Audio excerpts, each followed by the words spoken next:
الحمد لله الذي رفع السماوات بغير عمد ترونها وألقى في الأرض رواسي أن تميد بكم وجعل فيها فجاجا سبلا لعلكم تهتدون ونشهد أن لا إله إلا الله وحده لا شريك له ونشهد أن سيدنا ونبينا ومولانا محمدًا عبده ورسوله وصلى الله عليه وعلى آله وأصحابه وأزواجه وبارك وسلم تسليماً كثيراً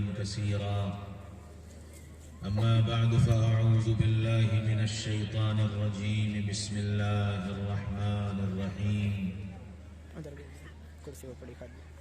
محمد رسول الله والذين معه أشداء على الكفار رحماء بينهم تراهم ركعا سجدا يبتغون فضلا من الله ورضوانا سيماهم في وجوههم من أثر السجود ذلك مثلهم في التوراة ومثلهم في الإنجيل وقال رسول الله صلى الله تعالى عليه وسلم ارتحلت الدنيا مدبرا وارتحلت الآخرة مقبلا ولكل واحدة منهما بنون فكونوا من أبناء الآخرة ولا تكونوا من أبناء الدنيا إن لكل أم يتبعها ولدها وقال رسول الله صلى الله تعالى عليه وسلم طوبى لعبد جعله الله مفتاحا للخير ومغلاقا للشر أو كما قال عليه الصلاة والسلام. قابل قدر قابل احترام حضرات علماء کرام اور بہت ہی قابل قدر میرے بھائیوں دوستوں عزیزوں بزرگوں،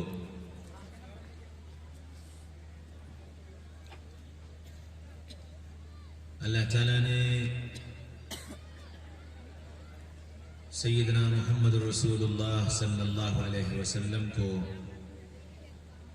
پوری انسانیت کے لیے رہبر بنا کر،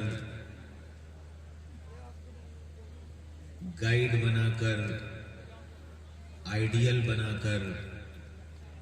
بھیجا ہے، اور حضرت محمد صلی اللہ علیہ وسلم نے اپنی زندگی کو ساری دنیا کے بسنے والے انسانوں کے سامنے کھلی کتاب کی طرح پیش کیا ہے۔ دنیا کا واحد لیڈر،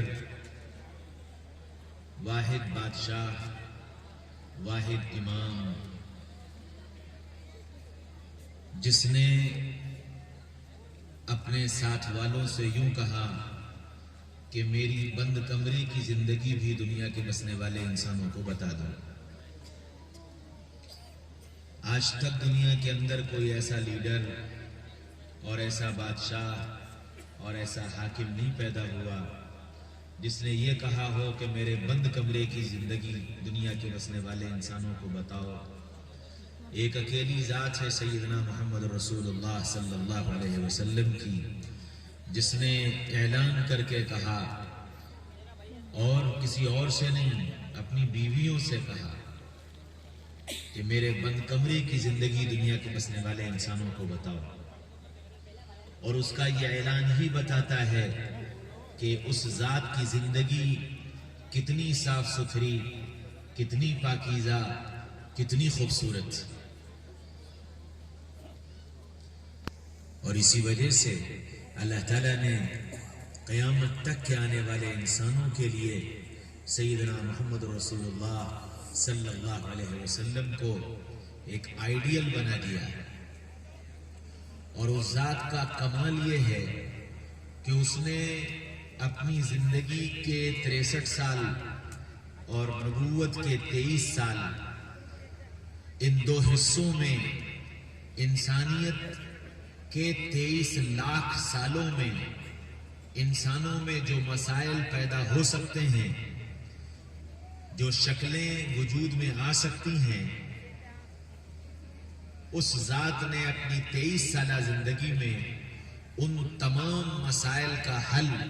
اور ان تمام مسائل کی رہبری اور رہنمائی چھوڑی، اور ایک ایسا کامل طریقہ دنیا کے بسنے والے انسانوں کو دیا ہے کہ اس نے چیلنج کے ساتھ اعلان کیا، الیوم اکملت لکم دینکم واتممت علیکم نعمتی،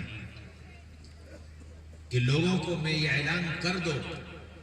کہ جو طریقہ زندگی میں تمہیں دے کر جا رہا ہوں وہ کامل ہے، اکمل ہے، مکمل ہے، اور اس میں نہ اب کسی چیز کی زیادتی کی ضرورت ہے اور نہ اب اس میں سے کسی کمی کی ضرورت ہے۔ دنیا کے بڑے بڑے قانون بنانے والے قانون دان، ملکوں کے بائیلاز اور ملکوں کے چلانے کے قوانین بنانے والے لوگ،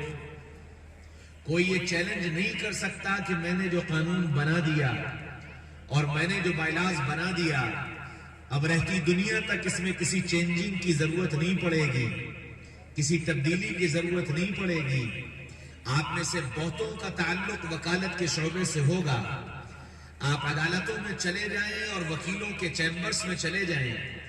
آپ کو ان کے چیمبرز میں ہر خانے میں الگ سن کا الگ قانون رکھا ملے گا، کیونکہ یہ انسانوں کا بنایا ہوا قانون ہے۔ جس قانون میں کمیاں ہیں، جس قانون میں تبدیلی کی ضرورت ہے، جس قانون میں اضافے کی ضرورت ہے، یہ انسانوں کے بنایا قانون ہے۔ سیدنا محمد رسول اللہ صلی اللہ علیہ وسلم نے زندگی گزارنے کا جو بائیلاز دیا ہے، جو قانون دیا ہے، وہ اتنا کامل اور مکمل ہے کہ اس قانون کے اندر نہ کسی کمی کی ضرورت ہے اور نہ کسی زیادتی کی ضرورت ہے۔ وہ پہلے دن جس دن آپ نے اس کے کمال کا اعلان کیا، جیسا اس دن کامل تھا ویسا آج کامل ہے، اور ویسے ہی اس رہتی دنیا کے آخری دن تک وہ کامل اور مکمل رہے گا۔ اور سیدنا محمد رسول اللہ صلی اللہ علیہ وسلم جو زندگی دے کر گئے ہیں، وہ زندگی امن والی ہے، وہ زندگی چین والی ہے، وہ زندگی سکون والی ہے، وہ زندگی عزتوں والی ہے، وہ زندگی کامیابی والی ہے، وہ زندگی خوشیاں لانے والی ہے، وہ زندگی اس دنیا کو بھی راحت کدہ بنانے والی ہے، اور وہ زندگی اس زندگی کے بعد جو زندگی آنے والی ہے، جس کو آخرت کی زندگی کہا جاتا ہے، اس آخرت کی زندگی کو بھی راحت کدہ بنانے والی زندگی ہے۔ اس لیے میرے بھائیوں، دوستوں، عزیزوں، بزرگوں، اپنی زندگی کے ہر موڑ پر سب سے پہلے یہ دیکھنا کہ سیدنا محمد رسول اللہ صلی اللہ علیہ وسلم نے اس موقع پر ہماری کیا رہبری کی، ہماری کیا رہنمائی کی۔ اسی وجہ سے قرآن نے اعلان کیا، فَاسْأَلُوا أَهْلَ الذِّكْرِ إِن كُنتُمْ لَا تَعْلَمُونَ۔ اپنی زندگی کے مراحل میں اگر کسی مرحلے پر تم اٹک جاؤ اور تمہاری سمجھ میں نہ آئے میں کیا کروں، تو جاؤ اور قرآن کے جاننے والوں سے معلوم کرو، محمد رسول اللہ صلی اللہ علیہ وسلم کی سیرت جاننے والوں سے معلوم کرو کہ اس مرحلے پر ہمیں حضرت محمد صلی اللہ علیہ وسلم نے کیا کرنے کو بتایا ہے۔ آج اس دنیا کا المیہ یہ ہے کہ اس دنیا کے بسنے والے انسانوں نے یہ سمجھ لیا ہے کہ دین آخرت کی ضرورت ہے اور دین آخرت کا مسئلہ ہے، اس دین کا دنیا سے کوئی تعلق نہیں ہے۔ اس لیے اپنی دنیا کے مسائل میں اور اپنی دنیا کے حالات میں وہ دین سے رہبری لینے کے بارے میں سوچتے ہی نہیں ہے۔ حالانکہ اگر آپ محمد رسول اللہ صلی اللہ علیہ وسلم کی زندگی کو اٹھا کر دیکھیں تو آپ کو پتا چلے گا کہ دین نے کیا کیا دیا اور دین نے کیا کیا بتایا۔ دین جس طرح آخرت کی ضرورت ہے اور دین جس طرح آخرت میں کام آنے والا ہے، بالکل اسی طرح دین دنیا کی بھی ضرورت ہے اور دین دنیا میں بھی کام آنے والا ہے۔ سیدنا محمد رسول اللہ صلی اللہ علیہ وسلم صرف آخرت بنانے کے لیے نہیں آئے تھے، بلکہ آپ صلی اللہ علیہ وسلم نے دنیا کے بسنے والے انسانوں کی اس دنیا کو بھی بنانے کا راستہ سکھایا اور اس دنیا کے بعد آنے والی آخرت کو بھی بنانے کا راستہ سکھایا۔ اگر اس دین کا تعلق دنیا سے نہ ہوتا تو محمد رسول اللہ صلی اللہ علیہ وسلم بیت الخلا جانے کا طریقہ نہ بتاتے۔ حضرت جابر رضی اللہ عنہ آئے، کہنے لگے یا رسول اللہ نکاح کرنے جا رہا ہوں۔ فرمایا کیا تم نے ایک نظر لڑکی کو دیکھ لیا ہے؟ کہنے لگے نہیں یا رسول اللہ دیکھا تو نہیں ہے۔ فرمایا میں اس لیے کہہ رہا تھا کہ جس خاندان میں تم نکاح کرنے جا رہے ہو اس خاندان کے لوگوں میں آنکھ کی ایک بیماری ہے، ایسا نہ ہو کہ تم بعد میں دیکھو اور پھر تم کو پچھتانا پڑے۔ اس واقعے کا آخرت سے کیا تعلق ہے؟